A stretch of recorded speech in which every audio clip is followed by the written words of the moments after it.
It's the annual Lee Pfund Classic from King Arena as the Wheaton Thunder take on the Scholastica Saints. And now I am so pleased to send it courtside to the cousin of Randy Pfund's nephew and the nephew of Randy Pfund's cousin, Mr. Tim Martin.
And now the starting lineups.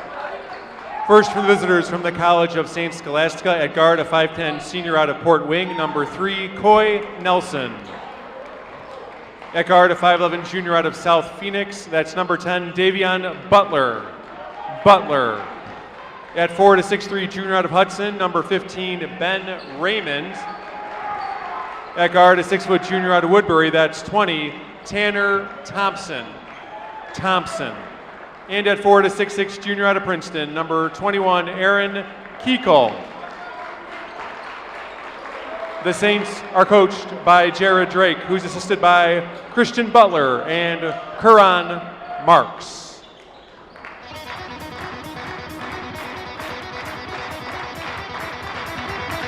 And now, Wheaton College fans, on your feet, the starting lineup for your Wheaton College Thunder.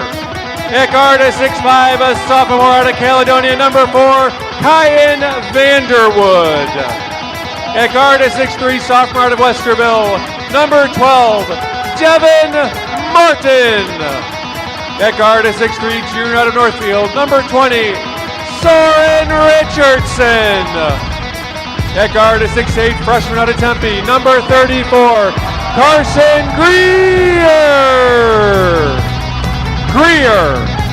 And at forward, a 6'6", freshman out of the Lone Tree, Colorado, number 35, Brady Winya. Wheaton College is coached by Mike Schauer, who's assisted by JP John Panner and Timothy Watts.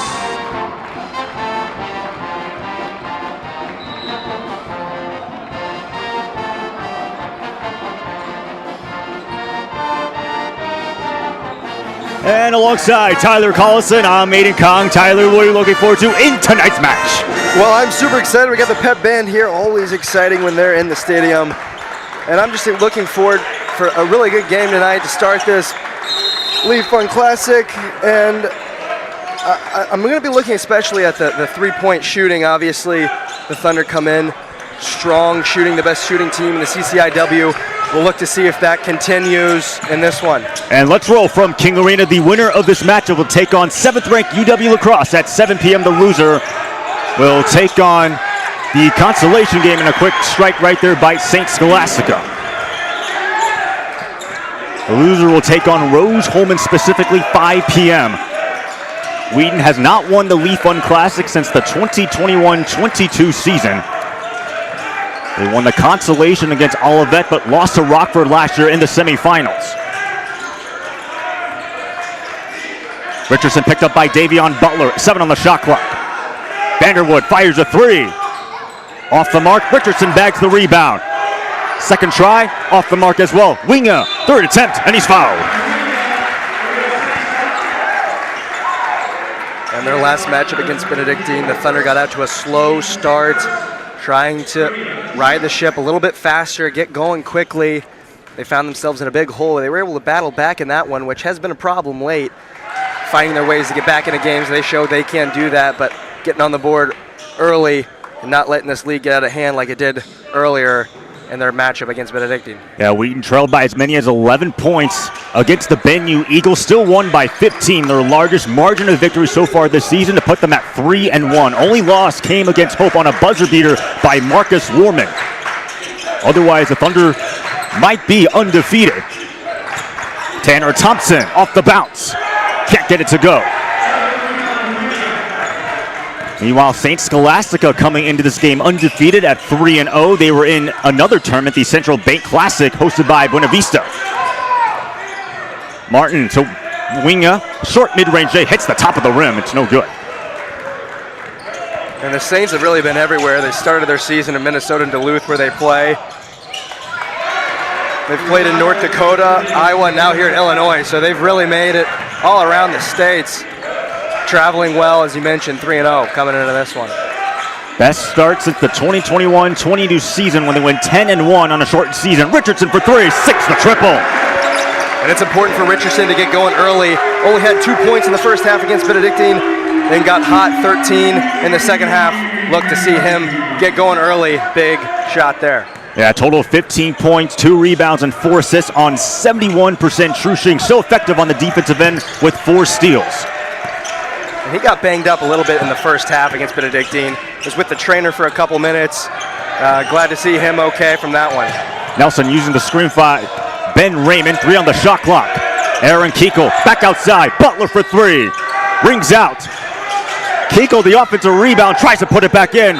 No good. And it's going to be Wheaton possession. Yeah, the Thunder fortunate. 2 open 3 looks. Saints missed them both. That's been a struggle. They shoot the 3 ball well. They defend it poorly. Last in defending from beyond the arc in the CCIW. And that's kind of what's put them. They have the number 1 offense and the last ranked defense, and that's been an issue. They've allowed a 20-plus point shooter in all 4 games. And Tanner comes into this one averaging 20. So look for him to get going as well. Soren Richardson fouled by Davion Butler. Should send him to the free throw line. Actually, it's going to be a side out. Wheaton will throw it in. As that was not in the act of shooting. Richardson maneuvers, finds Carson Greer. Greer won't go. Couple shots early, that good looks, just not able to capitalize early here. Keeping it 4-4. Butler maneuvers. They try to dump it inside. That was intended for Ben Raymond.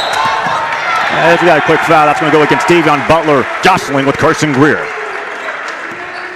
Yeah, Butler, we mentioned Thompson, the leading scorer. Butler, though, as of late, has been shooting it well. Doesn't want to get fouls early. Not smart there. Davion Butler, 17.3 points per game. Second on the team, 8th Alda Mayak.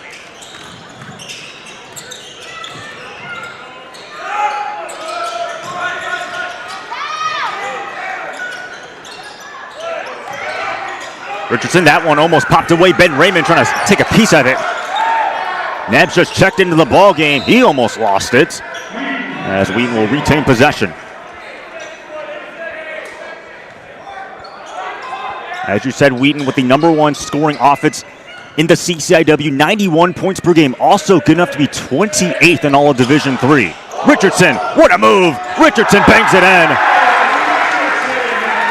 I figured Richardson would have a chip on his shoulder from the first half start in the last matchup, and he's driving the offense here early. The D3 Hoops 15 preseason All-American this year, or in D3 Hoops second team honors a season ago.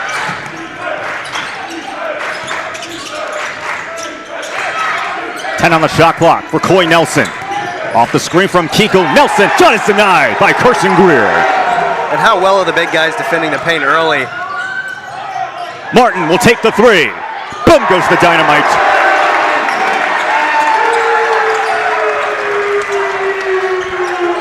The transition offense moving quickly. And there's a three ball for the Thunder. 7 points and 6 assists for Devin Martin against Ben Yu. Not known for shooting the three, but he's gotten better and better this year. Nelson for three. It won't go for him. Kyan Vanderwood with the D-board, but picked off by Nelson. Tanner Thompson left on an island. Bounces out, and another fight for the board. And a foul going against Aaron Kiko. Yeah, this Saints team shooting 37% from beyond the arc coming into this one. In their last matchup, though, they shot it pretty well, 61%. And so far early, they have not been able to get it going. Thunder fortunate, though. They've had some open looks. And for St. Scholastica, second best three-point percentage in Alda Mayak. Also good enough to be 82nd. Reed Olson, one of those talented freshmen, a sniper from downtown, playing the true point guard position. And Thompson, that's taken away as it looks like Tanner Thompson stepped out of bounds, so Wheaton's going to retain possession despite Reed Olson throwing away. And how good was Reed Olson against Ben Yu? In the first half, no one had it going, but he did. Coach Schauer, after the game, pointed that out, was really proud of his performance. Had 8 points in the first half, played well defensively too, and really kept them in that one. Yeah, had 12-point shot, 3 of 7 from downtown. Richardson off the Martin screen, 8 on the shot clock, picked up by Tanner Thompson. Richardson fading away, won't go.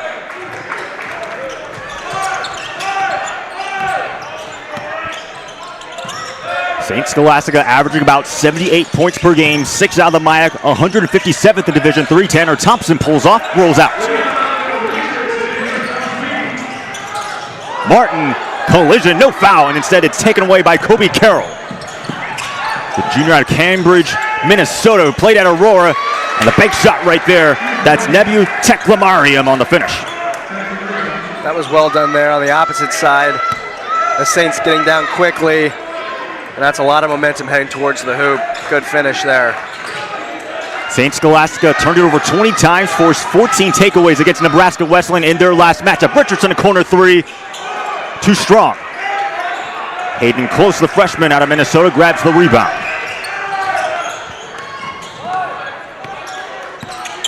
Nine 6 early lead for Wheaton, shooting 3 of 8, 38%. St. Scholastica 3 of 10 at 30%.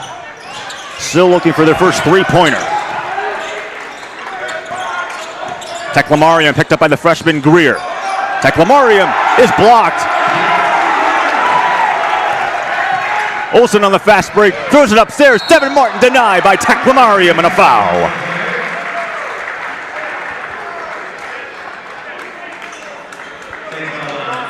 A great find. Getting himself to the line. Martin shoots well, 72% from the free throw line. Makes the first. For Devin Martin, first career double-double against Lake Forest, 15 points and 11 assists. One of the two guys who have continued to grow more and more entering a sophomore year. Coach Schauer talked about in a pregame interview last week how he's more familiar with his surroundings, more familiar with the system, more familiar with what's going on and what the expectation is. He's the leading assister on the team for the second consecutive year, averaging 6 assists per game, which leads the CCIW. Also going to be 16th in all of Division III, as he averaged 4 assists a season ago. Jaden Brown picked up by Olsen, 10 on the shot clock. That's Connor Barney.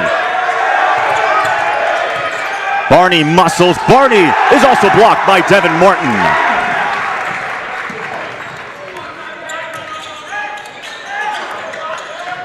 Martin using the screen by Winya. Kyle Nebbs for 3. Green lights the triple. And that's the only guy you can't leave wide open. Kyle Nebbs, CCIW leader from beyond the arc. And so far this season, it seems to be the way he shoots is the way the game goes. In every game that he's made more than 2 3-pointers, they've won, and he's been knocking them down. It's been fun to see him, the way he works. That's how he gets his point. He had 12 points against Benue, and that all came from beyond the arc.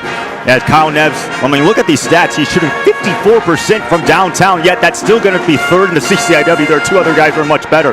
But entering this game with 15 3-pointers made, that leads to the CCIW, as you said, going to be 20th in all of Division III. Yeah, he's got 4 more than the next guy. And when he gets open, he's quick release. He's in and out. He puts up a lot of attempts, too. And so his being over 50% with the amount of volume that he has is quite incredible. Of course, Coach Schauer making the move to put Kyle Neves off the bench. The last 2 years, he's been primarily operating as the starter, but Coach Schauer wanting that spark plug, and it looks like it's a calculated move that has worked out really well. It sure has, and that's due to the amount of depth that they have on this team. They can throw anybody in there. You see this with the way Soren Richardson's season's gone so far. Obviously, he's still your team leader, but he doesn't have to be the guy scoring all the points. They're very dynamic on offense. They get contributions from everyone. Vanderwood had 28 in the last one, Greer 15. So anybody can get going at any time, and it really allows Schauer to go to his bench and pick out any one of these guys and put them on the floor. Of course, for the last 2 seasons, Wheaton last place in the CCIW, back-to-back losing records ever since making that Elite 8 run with Tyson Cruikshank winning the Johnson Trophy. But there's been a certain environment. Something's been changing here in Wheaton. They're very optimistic. Crowd wants to travel on Draylon Jones, who slipped.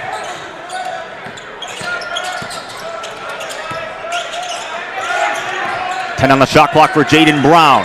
Vanderwood has him. And it looks like we got to travel.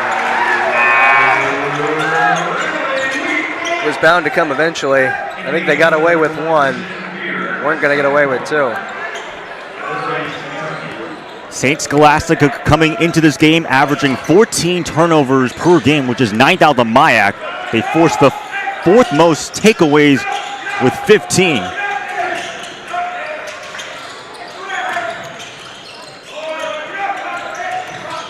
Vanderwood, bullet pass, Brady Wingya muscles in and greases the cylinder. What a find there from Vanderwood. The ball's moving well for this Thunder offense early. Brady Wingya, 3 points and 5 rebounds the last time out against Benedictine. Has started in all 4 games, make it 5, and he's averaging 4 points per contest.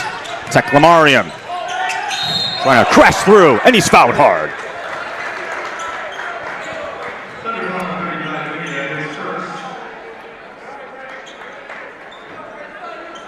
Teklamariam's really been the one getting things going for this offense of the Saints. Working really hard down low. It's a tough matchup. Teklamariam has been around the country in some ways, from California. He was originally at Olin, which is a community college, back in the 2023-24 season. Started in 29 games, averaged 11 points, 5 rebounds, and 2 assists on 51% true shooting. As he misses the second free throw, the ball goes out of bounds, and it's going to be Wheaton ball.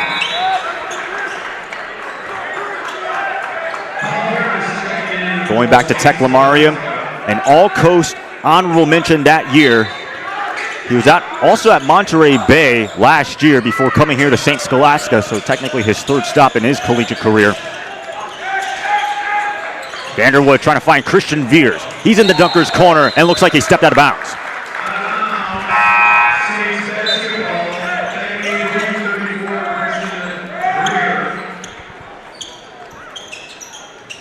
Wheaton coming into this game, averaging about 12 turnovers per game, which puts them about middle of the pack, 5th in the CCIW. They had 13 turnovers against Benue while forcing 19 against the Eagles. Anyone watching that game would think that it felt like more than that. It felt like that first half was all over the place, and they settled in. Definitely a sloppier start to that one. Much more controlled here to begin. That was Draylon Jones on that shot make. Pick and pop, it's now Reed Olson. Olson, and they're going to call the foul against Jaden Brown.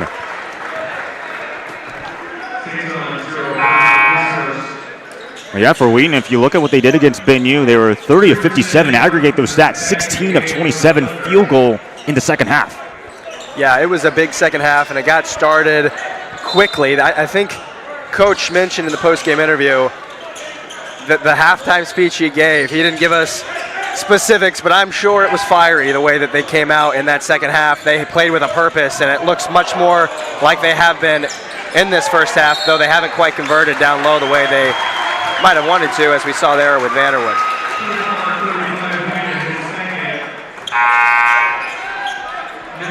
I'm pretty sure that speech was pretty inspiring because Tyler Peters, one of the Wheaton legends, actually texted Coach Schauer after the game, as Coach Schauer explained in the interview that he didn't have to go that hard on the team until that moment.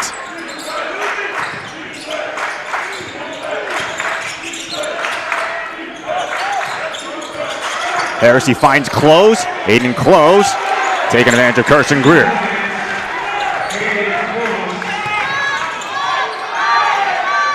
Nabs, he'll launch the three. Hits the triple. And just the way he's able to corral that in the corner and get that up, that is why he's the leading three-point shooter in the CCIW right there. Textbook. That's been the way that they've scored. They don't get necessarily a lot of points in the paint, only 28 against Ben U in their last one. Draylon Jones, high flyer. Shot won't go. One more pass, Devin Martin drives down the baseline. Greer swerving through, bangs it in. Yeah, Greer, as you mentioned, 15 in the last one.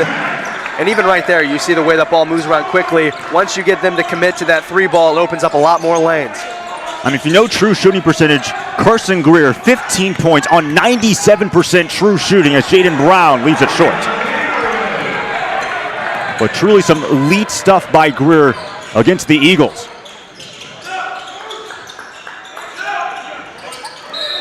Nabs and a moving screen is going to be called against Wheaton.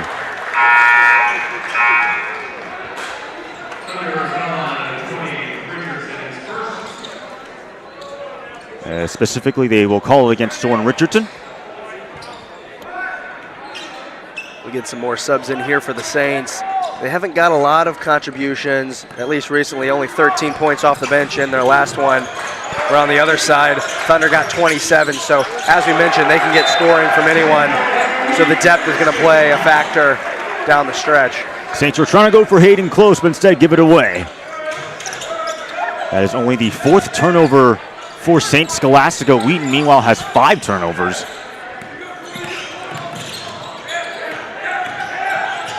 Nebs pounces out as Devin Martin able to get the O board.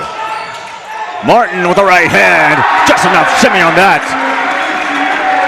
A little finger roll too. Devin Martin coming into this game averaging 12.3 points per game. Last year averaged 6, 4, and 4 on 46% true shooting. Coy Nelson almost got stripped. Owen Larson is in the ball game, 6 on the shot clock. Larson can't get it to go. Greer outside, Richardson for 3. Oh yeah!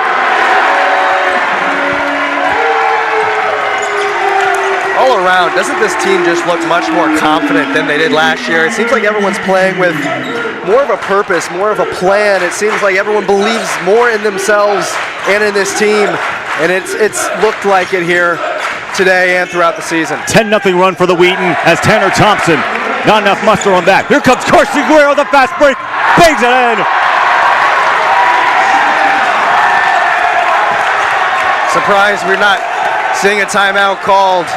It's been a big run, 12 now. Things slowly, or should I say quickly really, getting out of hand. Paul Harris denied.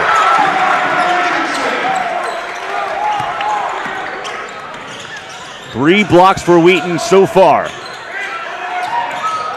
Martin contacted hard as he is fouled.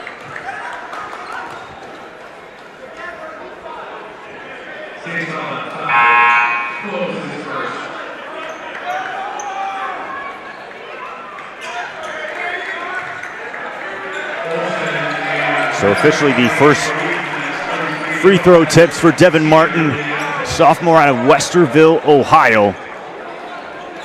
He actually goes to the line the most out of any Wheaton player, as well as leading the CCIW in free throw attempts. 1-1 is no good. And this is a Thunder team that shoots free throws well. Lead the CCIW in free throw percentage.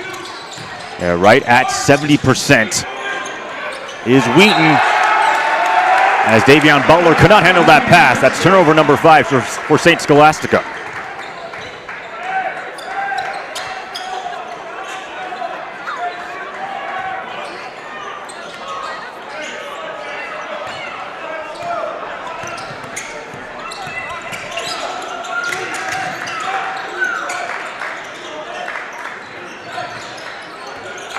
Hedrick just checked into the ball game. Senior who chose to stay one more year with Wheaton.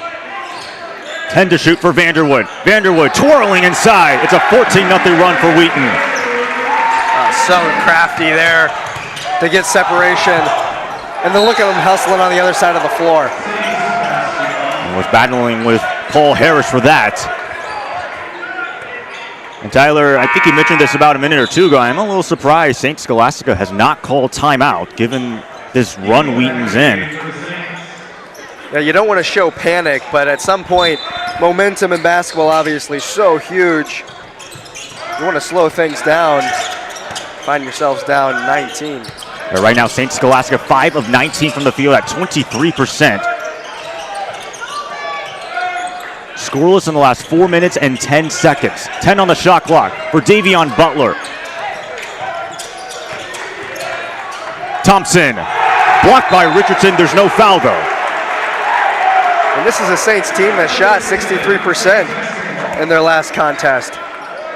And they have just not been able to get these looks to fall.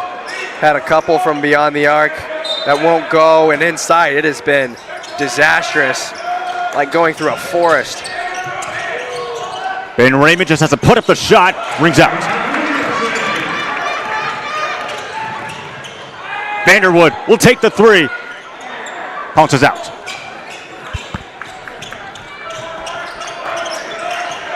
So far, Wheaton in this ball game, 3 of 6 from downtown. They hit 13 threes in their win against Benue. And 2 of those from Nebs, and we're about to see him come back in. Richardson picks that one off. As we said before, Soren Richardson so huge on the defensive end with 4 steals against the Eagles. Reed Olson launches from deep and hits the triple. And that's what he did in their last one that kept them in it. As we mentioned, Reed Olson, great contributor off the bench. And that was deep. Coach Drake, no motion for a timeout, letting his team figure it out. But right now on a 17-0 run before Davion Butler buries a 3. And they needed that. 33-14. Let's, for now, take a moment to talk about Wheaton. Coach Showers, 17th season with Wheaton, legendary head coach, 406 wins. He's one of 27 active Division III head coaches with 400 wins. 7-time NCAA tournament appearances. Last one came in the 2022-23 season. Coach of the Year back in that year as well as the District 8 Coach of the Year by the NABC. Good head coach. He has his team on a hot start. What I love about Coach Shower is he will tell you exactly how he feels at any given moment. Those post-game interviews are gold. It's fun getting to listen to him and how he feels, the emotion he has, clearly so invested in all of his players any given year. And I think he, along with everyone in the student section, feels something special about this season. Wheaton picked to finish 4th in the CCIW, behind Carthage, Illinois Wesleyan, and Elmhurst. But looking to get some upsets and make a run. Nebs off the mark. Looked like Key Call got a hand in the way there. They're going to have to start getting up on those 3-point shooters. Cannot afford any more of them. Zoom action by Tanner Thompson, back-to-back 3s for St. Scholastica. And that's what they're used to seeing is some of these shots fall. They shoot the ball well, as you mentioned, and they're coming in against this Thunder team that don't defend that shot well at all. Reed Olson from the top of the key, nothing but net. Yeah, don't let him get hot. That's already the second three for Reed Olson. Coach Schauer calls him a sensational shooter, one of the best three-point shooters and shooters overall he's ever coached. As the ball goes out of bounds, it looks like St. Scholastica is going to retain possession.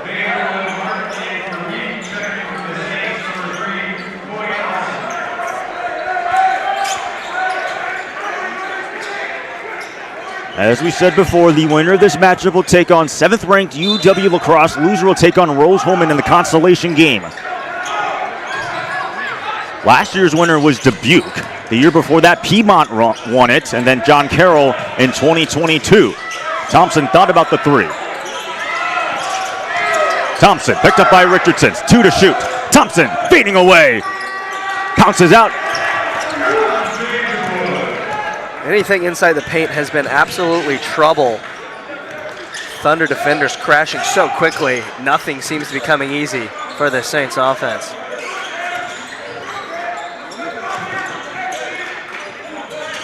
Nads off the screen from Richardson. In and out. Yeah, these last 3 minutes going to be very important trying to build anything going into the second half. They've shot the 3 ball a little bit better recently, but there's another poke away. An attempted dunk right there by Ben Raymond, but it looks like he was fouled. Yeah, it was a good, strong take there. A little bit of a late whistle, but any way they can get to the line, it's going to be helpful. Ben Raymond, junior of Hudson, Wisconsin, last year played in 18 games, did not start. Averaged about a point and a rebound, but he's starting in all 4 games to include tonight. 4 points against Nebraska Wesleyan in their last game. As the junior playing in his 29th game overall.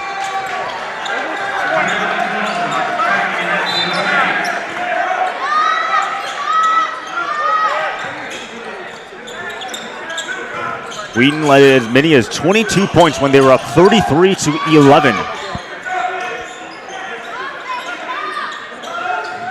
As for St. Scholastica, they were in this position before against Nebraska Wesleyan, did not lead for the majority of that game as Richardson's fouled by Connor Barney.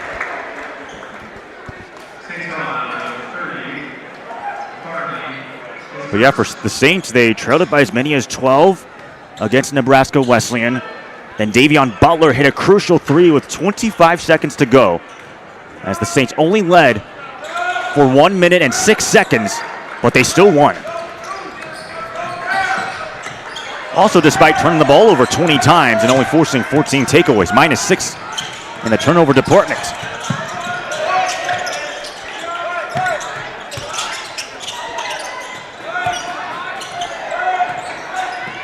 Draylon Jones turns down the accelerator. Oh, somehow puts that one in.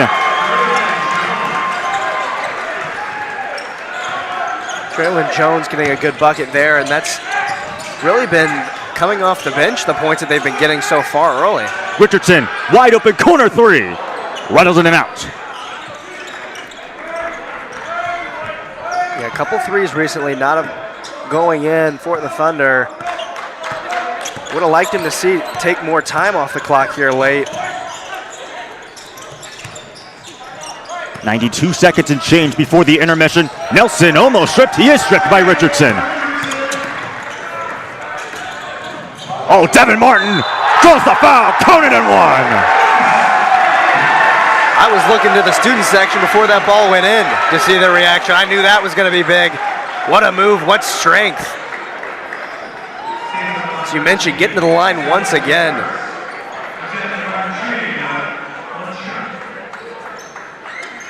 Martin misses the second free throw. Rather, the first free throw, it was a 3-point play. He's the leading scorer with 9 points.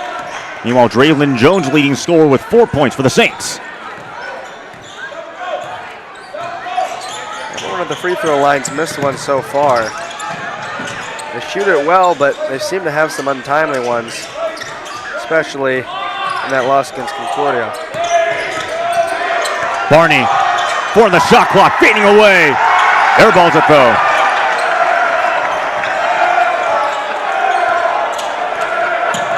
Dare I say the sixth man got in his head a little bit. Had an early count. Might have forced up an early shot. Greer maneuvers. Kyle Neves, a corner 3. Sticks the triple. That was a bizarre assist, wouldn't you say? Greer a little spinning off his head. Able to fight that one and get the corner. Neves getting back on track. That's Raylon Jones, who sinks his own 3.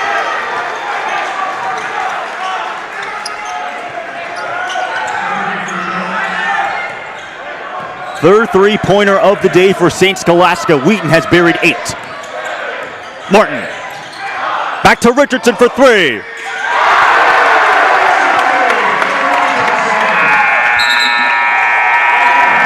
Coy Nelson's shot's not going to count. 44-24. Wheaton has a 20-point lead. Tyler, what are your initial thoughts heading into halftime?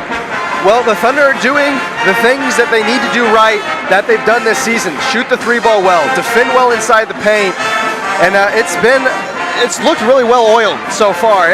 Everything's getting going. Defensively, they've looked a lot better, and I think that's the key. Coach Shower's going to probably talk about that at halftime. Keep up that defense. It's been something they've struggled on, and inside the paint, they've looked really good today, which is impressive. 24 points allowed by Wheaton in the first half, the least amount of points allowed in a half. We'll bring you the start of the second half after these messages and a word from the CCIW Network.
Hello, I'm Terrence Campbell, and I have the privilege of serving as the Director of Graduate Admissions here at Wheaton College. Now, we get it. For adult learners, juggling work, family, and church commitments while trying to answer the deeper call is no small feat.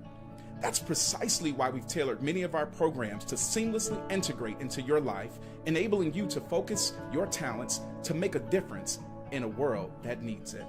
You'll hear directly from some of our students sharing their own experiences of how they have successfully managed to weave graduate studies into their own busy lives.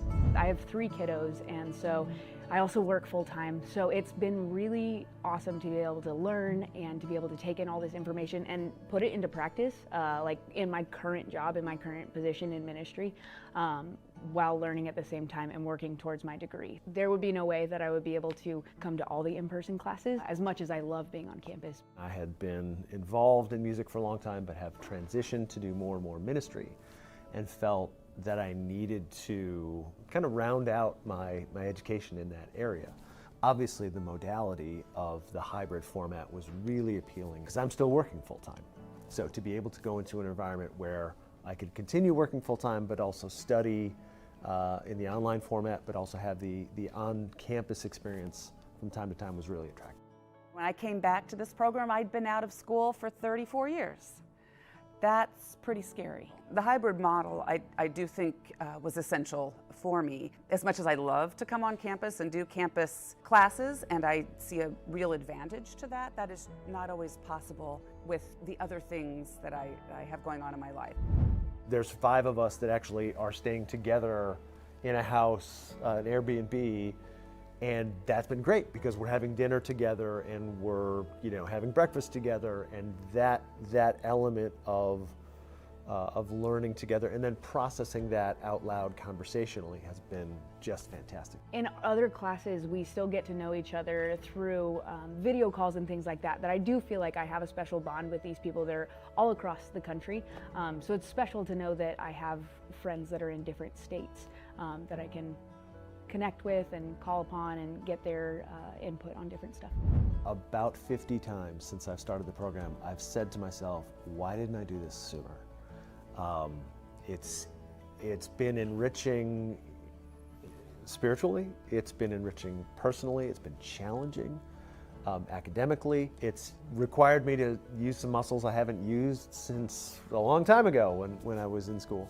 And it has just been such a rich experience that I've repeatedly said to myself, I can't believe I didn't do this sooner. Just jump in, just do it. I think you will find this investment in your professional development, your academic development, and most significantly, your spiritual development is totally worth it. It is really rewarding to be able to invest into your education again. And so it's something that is worth it. It does take time, but it is time that's been really, really well spent for me, as well as I'm seeing it in my family, I'm seeing it in my current ministry. I'm learning stuff that I'm actually able to apply right now, which is really, really special. If you are feeling called to this, if you're feeling led to this, do it. God will provide. The faculty here is willing to help. There will be a learning curve, but it's doable. If you are embarking upon a new career path, a seasoned professional, or simply sharpening skills for your current ministry context, Wheaton College Graduate School is here for you. We have a variety of flexible learning options, from 100% online programs to hybrid formats that blend on-campus intensives with online coursework, not to mention modular courses that fit any schedule. Whether you're drawn to programs such as biblical and theological studies, evangelism, or leadership, our programs are built to align with the dynamic needs of our world.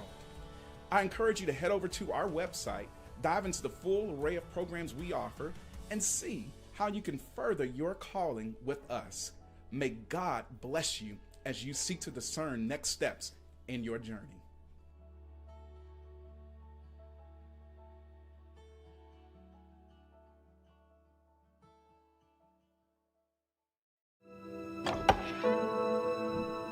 In the beginning, God created. He created them. As God's image bearers, we are offered a sacred opportunity to reflect God's attributes. Through His inspiration, we embark on a journey of discovery, learning how He has gifted us to imagine, experiment, and explore. We embrace the mystery of the yet-to-be and seek to bring the unknown to light. These acts of creativity reflect our Maker, and so we become His reflections.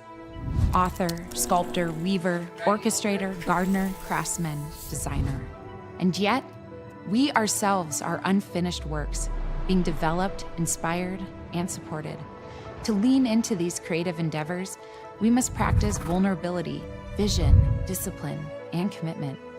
While art often emerges quickly, it takes a lifetime to achieve the works that God has for us. The creator's journey requires both collaboration and solitude, time for rough ideas and polished performances. Artists have a special calling to articulate God's glory for the world to experience and understand through a human lens. This is the sacred call that compels us to live for Christ and His kingdom. At Wheaton, you will find a Christ-centered community of artistic and academic excellence. It is a grace-filled campus that is designed to nurture your skills and scholarship to pursue His calling. Whether you're in the classroom, the art studio, on stage, in chapel, alone, or with close friends, you'll flourish at Wheaton College. Consider your artistic potential and how it could change the world. How has God called you to reflect His glory? Explore the arts at Wheaton and rise to your God-given potential.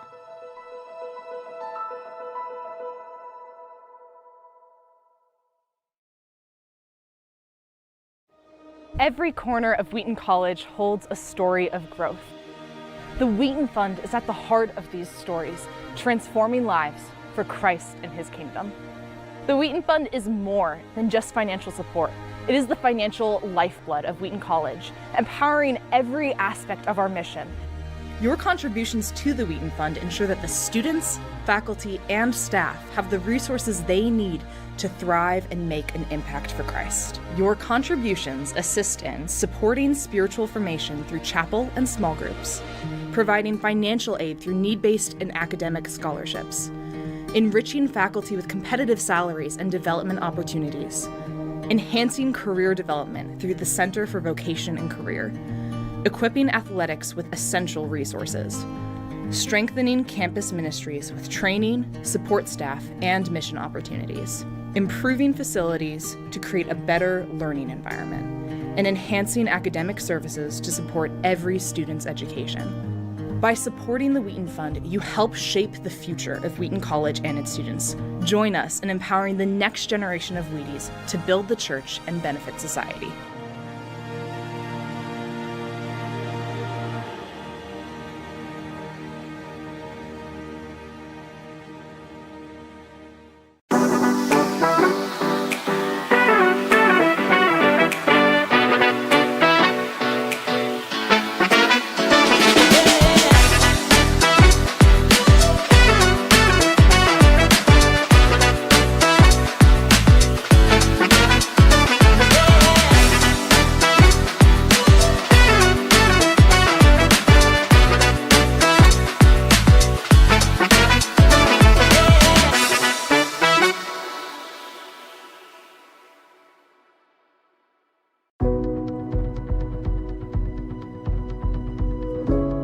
Going to Christian college was important to me because I wanted that community of like-minded believers. Being free to express my spiritual journey really helped me grow and foster a strong relationship with God.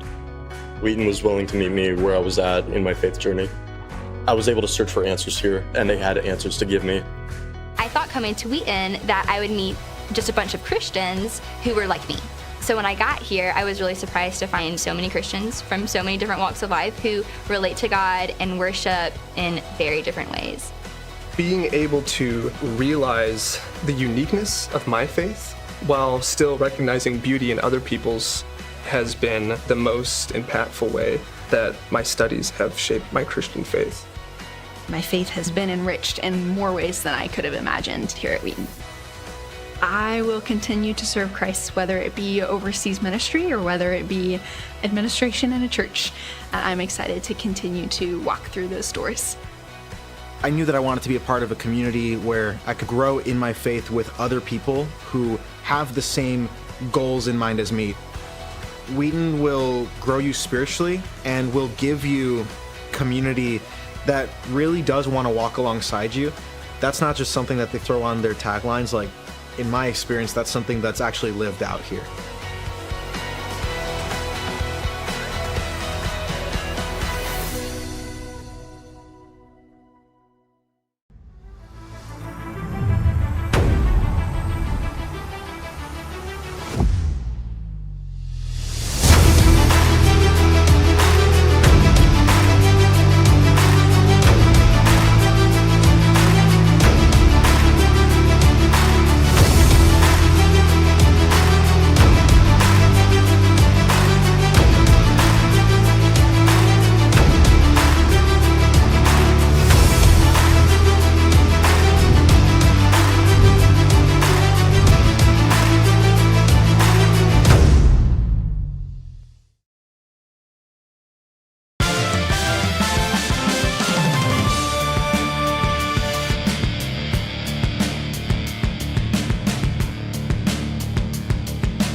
Welcome back to the start of the second half here in the 2025 Lee Pfund Classic between the Wheaton Thunder and the St. Scholastica Saints. Tyler Carlson, Aiden Kong on hand. Tyler, I'm not certain if I expected a 20-point lead for Wheaton to begin half number 2.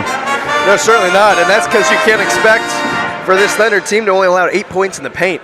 For a team that averages giving up 46 per game, unbelievable the way they played the first half. And for St. Scholastica, if they're going to come back, what do they have to do to adjust and get back? You know, I wouldn't be surprised if we saw more of Draylon Jones.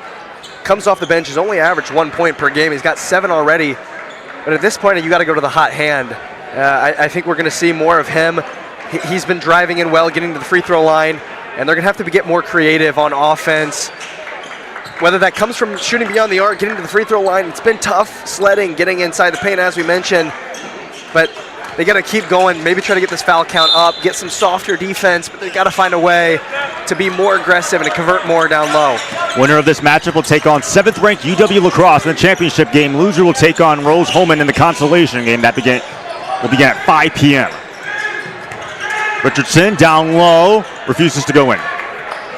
You mentioned during the break, looking at potential spreads of these games just for fun. I think it's even interesting to look at point totals that you might expect for any given player on Wheaton Thunder. That would give any analyst an absolute nightmare because on any given day, you get a completely different number. Obviously, in the last one, we saw Vanderwood with 28. He's nowhere near that. It's like any given day, somebody else comes up, shoots really well. Richardson leading the way in the first half. And it's incredible the way that everyone can contribute. And it's literally no joke saying any given day, any player can step on the floor, drop 20. It's remarkable to see the way this team moves the ball around. And also given the fact that Soren Richardson, he averaged 23 points per game last year, which was 9th in all of Division III. He's averaging 17.5, but a lot of other guys have higher scoring averages. You know, we mentioned he's still going to be your guy, as we see right there.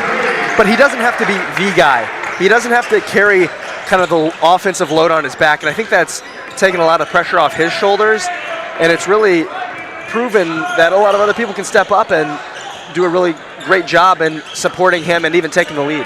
Well, right now, Richardson is the leading scorer with 14 points, 5 rebounds, 3 assists, 2 steals, and 2 blocks, as that 3 was short by Ben Raymond.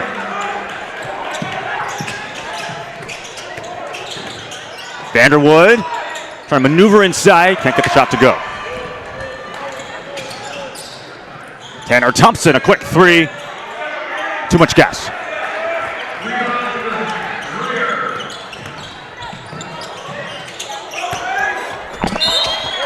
And good save there, Tyler. You know, I was on a court in 8th grade, probably the last time I stepped out there, so I can still block a ball from hitting my computer. Unlike me, I have actually never played basketball before. Well, you know, once everyone kept growing, I'm only 5'8". It pretty soon became not very helpful out there. I was never a very good shooter. And once I couldn't drive in anymore, it was basically wraps for me. Backdoor cut. Oh, and a finish by Ben Raymond. Yeah, I would have never been able to do that. What a jam there from Raymond. Finally getting some good looks down low, finishing with the 2 hands. Well, it helps that Ben Raymond is 6'3" and has some crazy hops. Martin picked up by Coy Nelson. He finds Brady Winga, who greased the cylinder.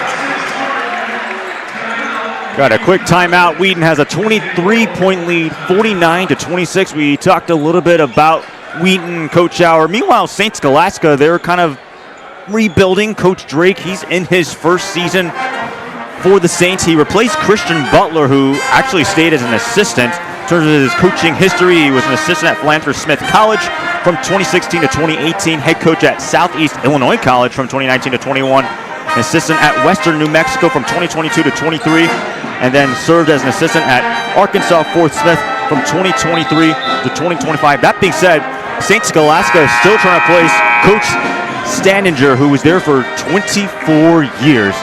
But for the Saints, they believe they have something given that they're 3-0. They have this best start since 2020-21. Well, it's never easy, obviously, to replace a head coach. There's going to be ups and downs throughout any given season, no matter who's the coach, but especially when you're figuring things out. You get a feel. Your players need to get to know you just as much as you need to get to know them. in the way they play and their style. So he's done a great job so far.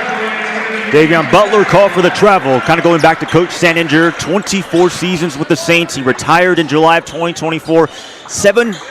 287 wins, the winningest head coach at St. Scholastica, a 3-time UMAC Conference Coach of the Year.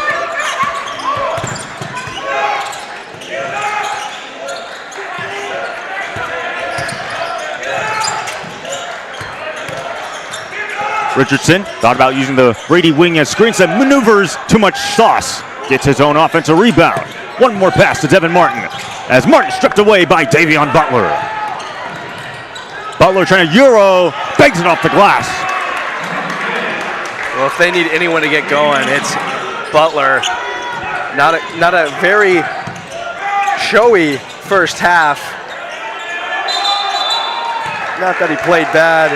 He just really couldn't get any good looks. But you notice on that last offensive possession, the Saints are coming up a lot higher. That pressure is much more intense, and they can't afford to give up any more three-point looks as the Thunder have already hit 10 on 17.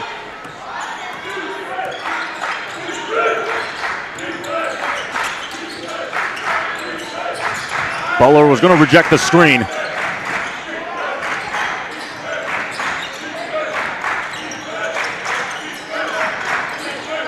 Thompson driving down low. Tanner Thompson. Not enough sauce, but he's fouled.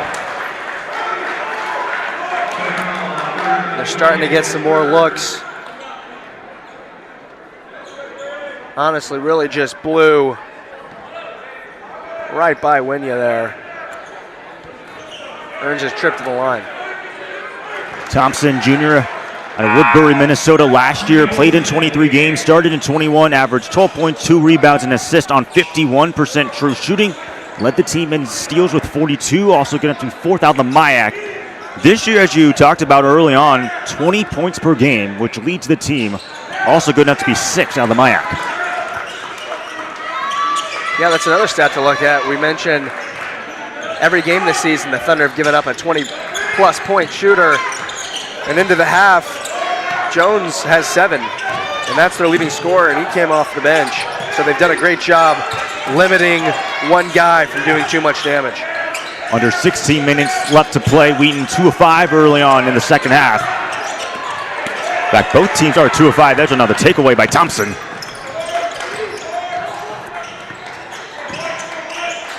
Davion Butler from deep refuses to go in.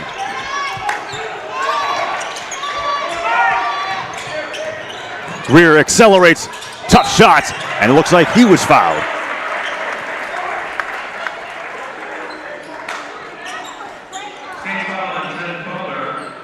The Thunder with 9 turnovers now. It hasn't cost them with the way that they've been shooting and defending, but obviously that's not a number Coach Schauer is going to want to see get much higher than that. Carson Greer, freshman out of Tempe, Arizona.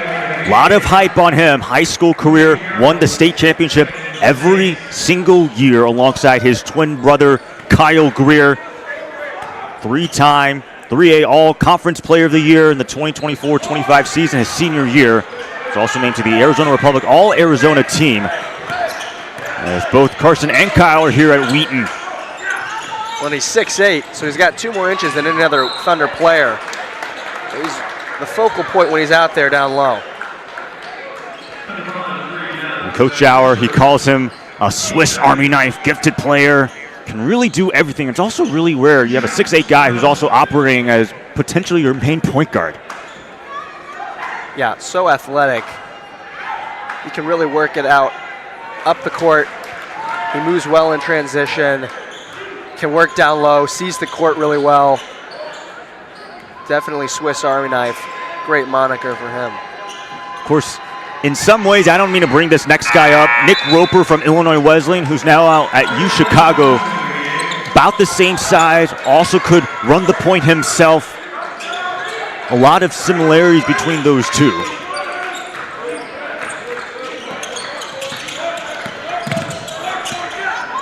A lot more pressure from the Saints defense.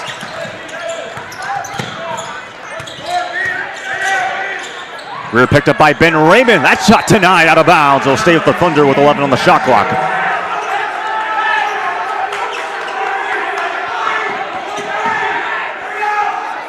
I like the adjustment the Saints have made.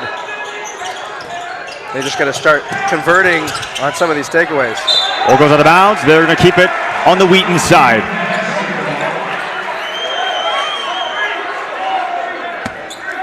The Thunder have turned it over 9 times in this ballgame. St. Scholastica has turned it over 8 times.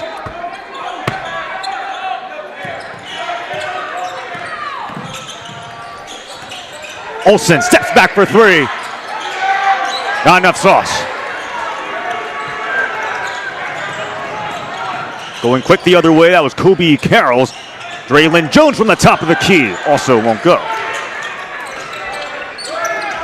Olsen foul from behind. They're going to call it against Tanner Thompson.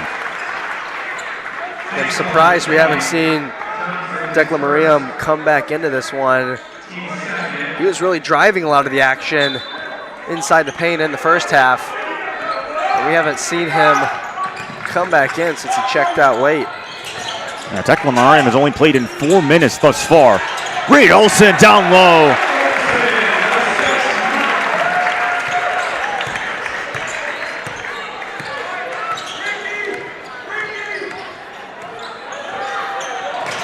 It is the largest lead for Wheaton, 20 points, excuse me. Inside it again, and another foul. It's going to go against Carson Greer. Draylon Jones likely going to get some free throws. Well, let's take a look at this one. I don't know about that. I think if we had a challenge system set up here in D3 college basketball, Coach Schauer might have twirled his finger up in the air. I mean, there are 3 things you can challenge in college basketball: out of bounds calls, basket interference / goaltending, and then whether a secondary defender was in the restricted arc. Yeah, and I wonder if we'll see that move. The NBA now adopting basically the ability to challenge everything. That's still rather new, and I wouldn't be surprised if obviously those sorts of things trickle down quickly. It takes a lot of good camera work though to get something close in like that. Carson Greer able to bang it in. The 21-point lead. Just wanted to correct myself. The largest lead for Wheaton was 23, not 20. And they were up 49-26. Richardson almost got the steal. Instead, they will stay with the Saints.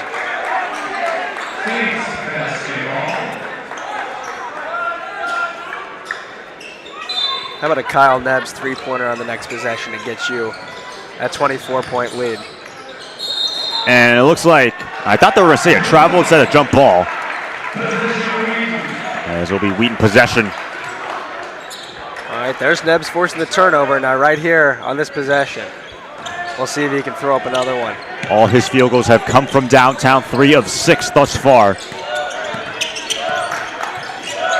If he gets it right here, I will lose my mind. Nebbs for 3. Oh, almost he shot it. Greer driving down low, and he'll bang it in. I'll be honest, Tyler, you fooled me on that.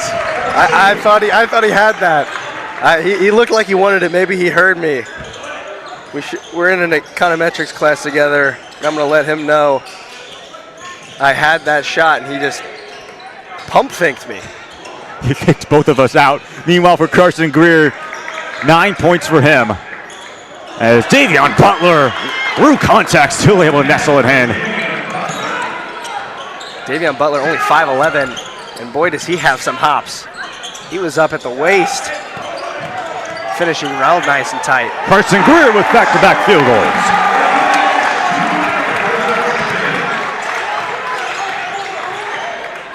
And there's that Swiss Army knife, showing what he can do. Obviously, you mentioned his handles with the ball, now scoring 2 nice buckets down low. Davion Butler sinks the triple. St. Scholastica wanted a potential 4-point opportunity. They're not going to call the foul, though. Yeah, I think Butler had a good argument there. Got in the landing zone on the 3-point attempt. 4th 3-pointer of the day for the Saints. They're 4 of 13. Wheaton, meanwhile, 10 of 18 from downtown. Scorching hot. Richardson near the dunker's corner. Whip pass. Kyan Vanderwood. He'll take the 3. Boom goes the dynamite. That was a great move there from Vanderwood, creating so much separation, knocking that one down. That is only his second field goal of the game. Previously 1 of 5 shooting the ball. And it's pickpocketed by Reed Olson. Carroll lost it, and he fouls Reed Olson.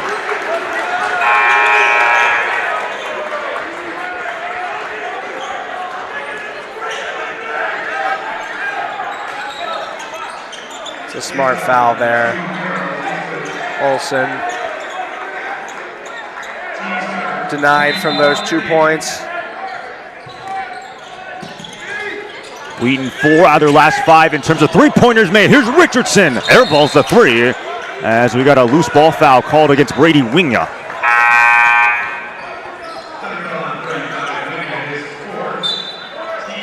There's a quick release, and then there was that from Richardson. If that would have gone in, that ball barely touched his hands before it was up. Wasn't able to get enough on it. Richardson leading scorer right now, 14.7 rebounds, 5 assists, 2 steals, and 2 blocks in this game. He's 7th in the CCIW in points per game at 17.5. Davion Butler. Too much sauce out of bounds, and it will stay with the Saints.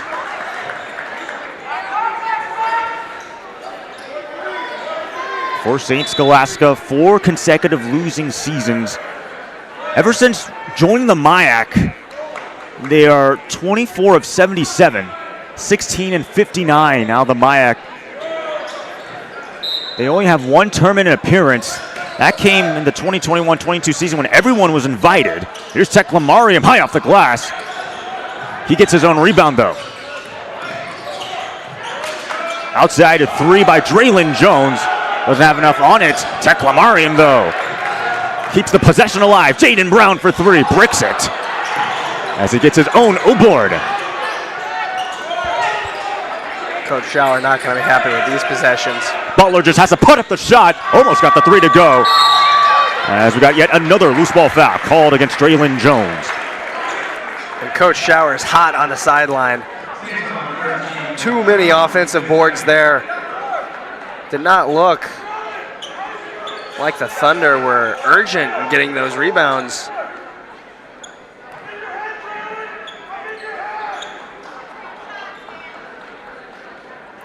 Just want to quickly say the person that's in foul trouble, Brady Wing, he's at 4 personals. I haven't been keeping too much track of the fouls because not many guys are in foul trouble except him. Or the reason why he's on the bench.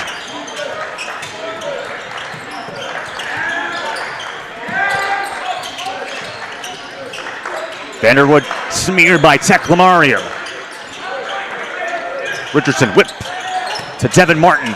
Martin slithers, finds Richardson. Vanderwood for 3. Can't get it to go, and somehow it's banged in by Soren Richardson. Give credit to Kyle Neves for poking that one away. Absolutely, and nothing is really coming easy for this Saints team. Even when they get a rebound, they turn the balls out of their hands. So well done there, creating those 2 points off that quick turnover.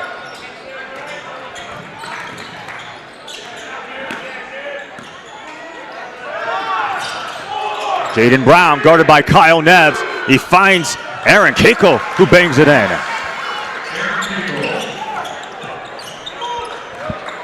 Yeah, now under 10, the Saints going to have to start getting some stops. Going to need a run here quickly. Before that field goal, Wheaton was leading by 25 points, which is their largest lead. Not on the shot clock for Kyle Neves. Picked up by Aaron Keiko, and it's turned over. Richardson gets it back though. Soren Richardson, the southpaw bangs it in. Richardson's been right place, right time these last 2 trips down the floor. Soren Richardson on double-double watch, 18 points and 8 rebounds, along with 5 assists.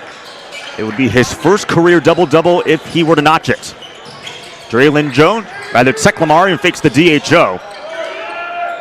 Outside Jaden Brown, a corner 3, nothing but that.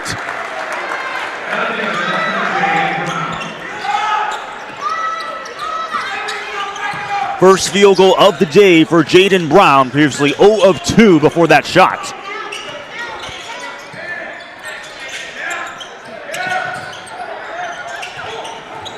Hedrick picked up by Kiko. Ball on the ground. Jaden Brown with the steal. But give credit to Kiko. All alone is Kiko, and he'll bang it in. And that's what the Saints need. Those quick turnovers and then cashing in with points on the other side. Both teams have 10 turnovers through nearly 2 halves. Here's Soren Richardson on the 45 cut. He'll grease the cylinder. Timeout taken. And the Thunder back up by 22. Tyler, what do you like so far from Wheaton? You know, they're moving the ball around nicely on offense. And even when they lose the ball, they're still going in for it. And that's created a couple chances. We just saw Richardson cashing in those last 2. I would like them to clean up some of these turnover issues a little bit. You know, they've gotten away with it. Again, as we mentioned, the way that they've been shooting the ball. But if they continue this trend where late in games they get a little panic, we've seen throughout the season, and it cost them that one game against Pope. They just need to take care of the ball, obviously, from the first buzzer to the last. And I think so far they've done a good job. Down the stretch, though, I want to see them continue to play good basketball, even defending this lead. Obviously, in college basketball, no lead is safe, but you also just want to see your team play well the entire time they're on the court. Wheaton 10 of 17 from the field in the second half, shooting at 59%. St. Scholastica 7 of 17 at 41%. Coy Nelson back in the game for the Saints. Tanner Thompson off the mark on the 3. Yeah, the Thunder have only put up 1 3-pointer here in the second half, and they cashed in on it for a team that shoots it really well. Martin, that shot barrels out. Wouldn't mind seeing them throw up a couple here in the second. Davion Butler to the rack. Unable to finish. Kiko the offensive rebound. Mismatch with Christian Veers, and he's fouled.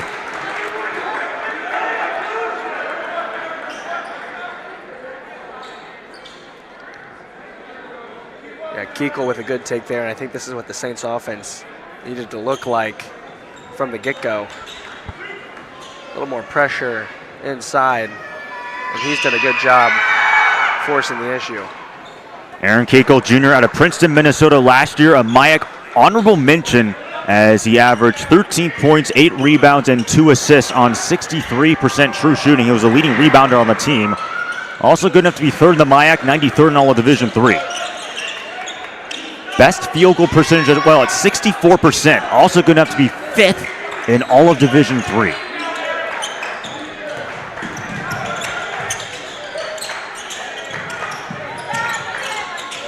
That lead chipped down to 20, but so far Wheaton has been able to maintain nearly his 20-point advantage. Greer double team, finds Devin Martin for a 3. There we go. That's 2 of 2 now for the Thunder here in the second half. No reason to quit shooting because they've done well today. Martin now with 12 points, second score for Wheaton in double figures. Kiko guarded by Greer. Outside, picked off by Christian Veers. Martin has it taken away. There's no foul. Here's Jaden Brown, ensuing possession, puts up the shot, and he misses. Vanderwood.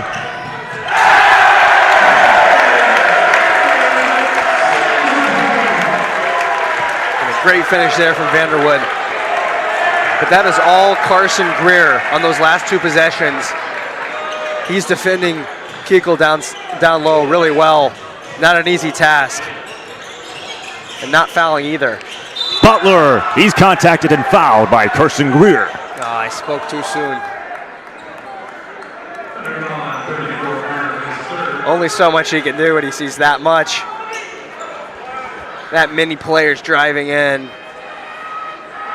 The fact he's only had 3 in this game is impressive. I'll pivot to that.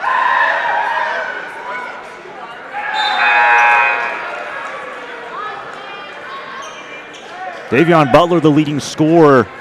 Number 10 has 10 points. Last year, he was at Laramie Community College before coming to St. Scholastica. Averaged 14 points, 3 rebounds, and 2 assists on 54% true shooting at Laramie. Knocks down the second free throw. But so far entering this game, averaging 17.3 points per game, 8th out of the MIAC.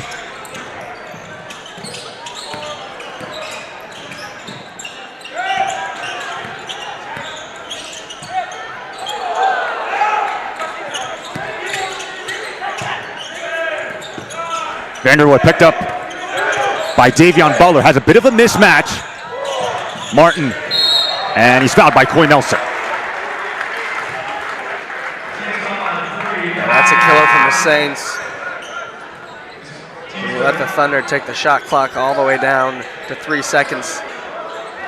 There's only 6 minutes left in this one. You can't afford a foul once you've done the work to get that shot clock all the way down. Kyan Vanderwood will check out for Wheaton. Olsen off the screen.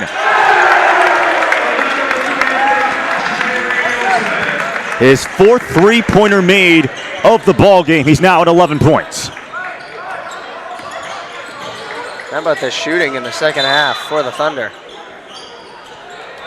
Looks like we got a timeout, 5:17 left to go. Tyler, you wanted to talk about the shooting for Wheaton? I mean, they haven't put up a lot, but 3 for 3 is nice. And I like the way that they're adjusting on offense. Obviously, we see the Saints defenders playing high pressure, and so they've adjusted well. It's a game of chess. They move down low. They've gotten their points inside the paint, and it's been impressive to see the way that they've showed their versatility in scoring. Obviously, this is the Lee Pfund Classic in honor of Coach Pfund. 24 seasons. He's the winningest men's basketball head coach and baseball head coach in Wheaton history. What's fun about him is that in 1945, he was the pitcher for the Brooklyn Dodgers. Here as a coach from 1955 to 59, 58 straight CCI wins, 4 straight CCI titles, and of course in the 1956 to 57 season, the men's basketball team won the NCAA College Division Championship, and he coached some excellent legends, Mel Peterson, Bob Whitehead, Dick Hem, to name a few. He was named to the Wheaton Hall of Honor in 1985 and 2016. Unfortunately passed away, but he means a whole lot for Wheaton College. And it's hard for any coach to, fill those sorts of shoes. We even see, places like Duke when Coach K retires and somebody steps in, Coach Shire. It's always hard. How do you step in and fill those roles, any subsequent coach, when you have someone so historic who's coached so well? But obviously, you know that you do a great job in that program. Success is passed down, and we've seen that Coach Shower now at the helm. So he's definitely paved the way for this men's basketball program. And something that Coach Hour talked about regarding Coach Pfund is that he would always shake his hand as he finds Christian Veers. That was Devin Martin on the assist, but he would always shake Coach Pfund's hand because he means so much to him. Yeah, truly a legend of the basketball program here for the Thunder. Veers, they were going to get the foul on him. They were trying to go for the entry pass to Aaron Keekle. But Coach Hour has emphasized the importance of recognizing, remembering, and honor Lee Pfund and his family. Of course, also his wife, Mims. Coach Hughes said the baseball coach called Lee Pfund a second father. And this is a fun fact. Randy Pfund, Coach Pfund's son, was at one point the LA Lakers head coach before Magic Johnson was the head coach. This was from 1992 to 94. You learn something new every day here on the broadcast. That's why you stick around. He also served as the Miami Heat's GM from 1995 to 2008. That's incredible. Always some fun facts here with Aiden on the broadcast. At a stoppage of play, I think it's because they did not start the shot clock. So they're probably going to deduct 3-4 seconds off of it.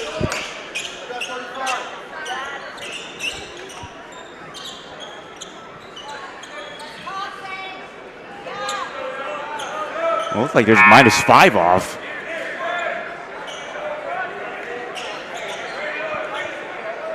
Okay, that looks a little bit more realistic. 27 seconds on the shot clock. 4:38 left to go. Wheaton, if they can hang on, will play UW Lacrosse, 7th-ranked team in the country. Tomorrow, that pass is picked up. Here's Davion Butler, coast to coast. He bangs it in.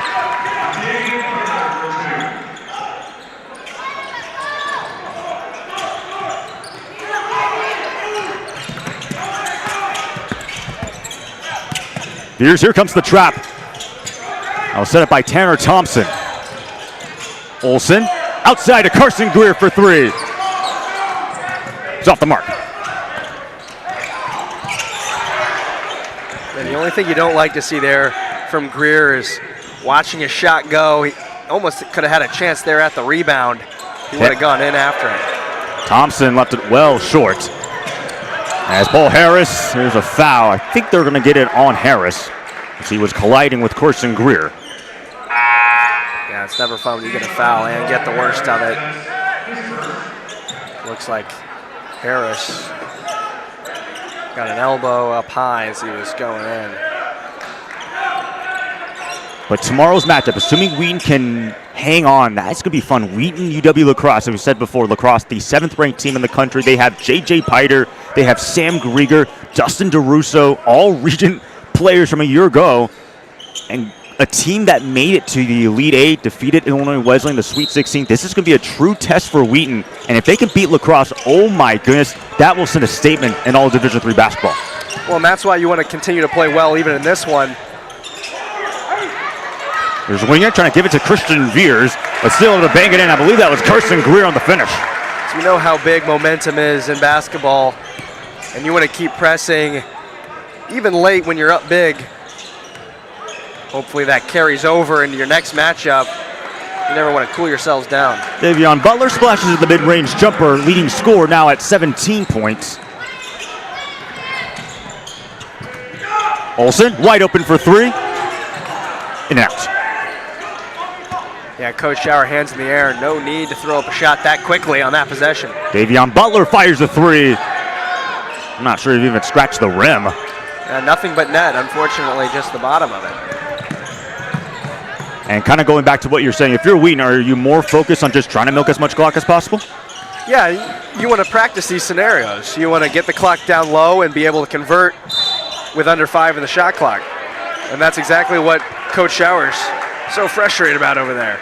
He doesn't understand why Thunder are driving in. Yes, they got to the free throw line, but no need to drive in with 13 seconds still left on the shot clock.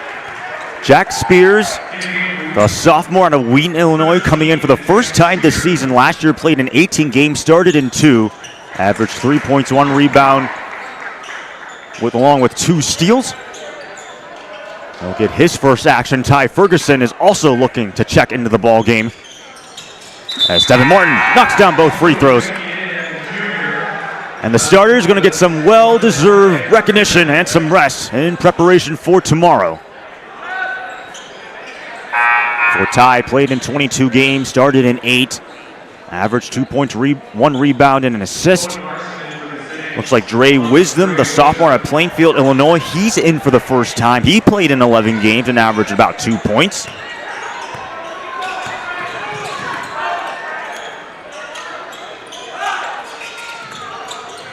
Coy Nelson, one of the few starters still in for the Saints. Tech Lamarium thought about taking the 3. Braylon Jones, hard contact, no foul.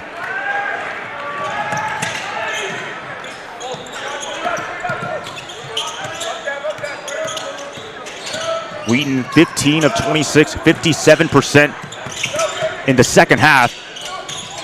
In the game, they're also at 57%. Meanwhile, St. Scholastica 19 of 53, 36% through nearly 2 halves. 5 on the shot clock for Winga. Twirling, almost lost the ball, and it's taken away by Wisdom. And he lost it himself. It will stay with Wheaton. Yeah, that's unfortunate there after great defending. French Billcliff, as well as Ian Larson, I believe, just checked in. It's always nice to get some minutes for some players who don't always see the court as much. And again, we mentioned the depth of the Thunder. Even these guys can do a lot of damage. 5 on the shot clock for Reed Olsen, picked up by Wisdom. Olsen, shot in the way, and he draws the foul. Yeah, and that's the key to late game success. Well done getting that all the way down. 3 seconds by the time that ball hit the rim, getting to the line. That's smart. The Niles North product, Reed Olsen, his senior year, averaged 16 points per game and 5 assists. This is crazy. Scored 1,695 career points. and 395 career three-point attempts. Those are both school records. He could have gone to Purdue Northwest. In fact, he committed to that school, decommitted, and went here to Wheaton College instead. And aren't they the better for it? So he gets a well-deserved break. Only 6 feet tall. Now I wish I could say only about being 6 feet tall, but shorter player on the court. But you couldn't tell the way that he's able to score. Obviously, great three-point shooter, but even get points inside the paint as well. Jace Olson, Noah Brumfield, as well as Caden Mudd are in the game as Seklamariam able to hit that mid-range J. Before Wheaton, 4 players in double figures: Reed Olson, Devin Martin, Soren Richardson, and Carson Greer with 13, 14, 20, and 13 respectively. And Tyler, this is probably Wheaton's best win of the season. As Reed, that was Jace Olson, freshman out of Gilbert, Arizona, able to bang it in for his first career points. Yeah, they've done a lot of things well today. The highlight's going to be the defense. I would be interested to hear Coach Showers' take on that after the game, the way they defended, especially the point, giving up the least amount that they have all season. 12 on the shot clock for Owen Larson. Dre Wisdom from beyond the arc, able to sink the 3. Before Wheaton, they will have UW lacrosse tomorrow at 7:15. Meanwhile, for St. Scholastica, they'll take on Rose-Hulman in the consolation game. That will tip off at 5 p.m. Central.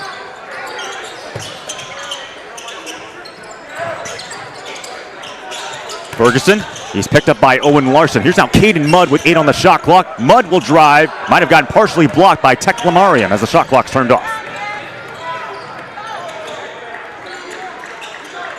Teklamariam just puts up the shot and puts another 3 in. As that'll be the final play, the Wheaton Thunder take care of the Saints, Scholastica Saints, 85-64 your final. They'll have UW lacrosse tomorrow.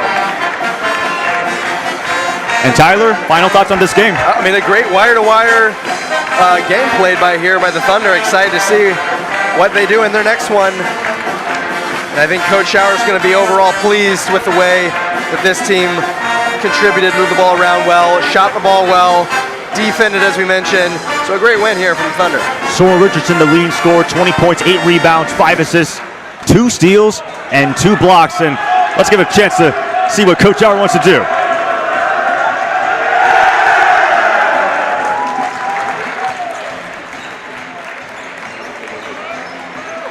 As we said, Wheaton will take on UW lacrosse tomorrow. St. Scholastica will have Rose-Hulman. Guys, take it away. Coach Shower, a great game here from the Thunder. I want you to talk a little bit about it, specifically the way you guys defended today. The lowest amount of points you've given up in the paint so far this season. That's been a trend in these last 2 games. Yeah, I mean, we're getting better and better defensively. We have a long way to go, but to be honest, as a coach, you'd like to have a team that can score, that you're trying to teach to defend. The other way is hard when you can't score. So I have a basketball team that's really tough to guard. We just have a lot of guys that can score it in a lot of different ways. So pleased with this effort. I just thought we were so lethargic the first half on Tuesday, so it's nice to see us come out and really control this game from the get-go. So pretty pleased with our guys.